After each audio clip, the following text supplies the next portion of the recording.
Dans une interview exclusive dans 7 à 8 sur TF1, Pamela Anderson se confie à Audrey Crespo-Mara sur son passé de femme battue et son rapport avec les hommes.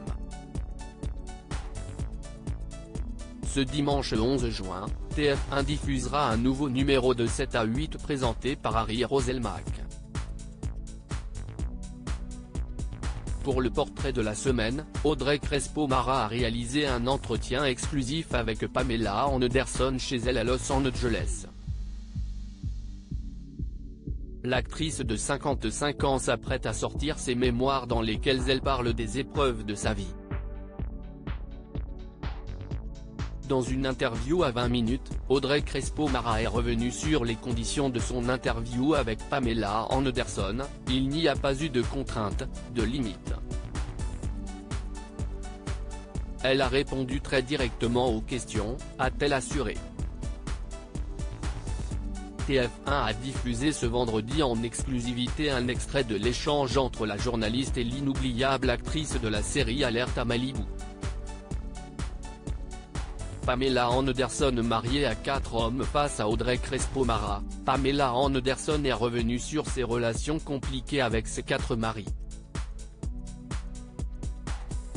J'ai été mariée à 4 hommes, mais je n'ai épousé un 2 fois, Rick Salomon, note de la rédaction. Une fois sobre, une fois ivre. C'était n'importe quoi, désolé. Mais là, je n'essaie plus de remplir frénétiquement un espace qui ne pourra jamais être comblé. Parce que je me sens bien toute seule. Et je n'ai jamais ressenti ça avant. Il m'aura fallu 30 ans, a-t-elle confié.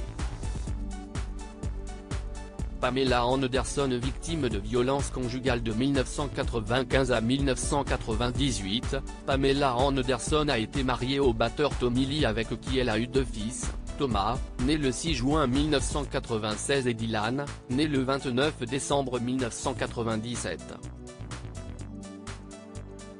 Mon premier mariage a été l'amour de ma vie, et j'ai eu 2 fils magnifiques, a-t-elle livré. Toutefois, victime de violences conjugales de la part de Tommy Lee, Pamela Anderson a demandé le divorce en 1998. Tommy Lee a été condamné à 10 mois de prison pour violences conjugales. Ça s'est mal terminé, confesse-t-elle. La chose la plus difficile au monde est de quitter quelqu'un qu'on aime, même s'il y a des violences physiques. Mais vous ne pouvez pas laisser vos enfants voir cela et penser que c'est normal.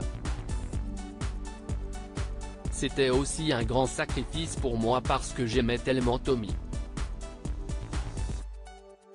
Mais je ne pouvais plus accepter toutes ces violences. Je ne pouvais pas faire subir à mes enfants ce que j'avais vécu. Donc j'ai dit, non. Et c'était difficile. J'étais détruite parce que je ne pouvais plus me sentir en sécurité avec la personne que j'aimais le plus, justifie-t-elle.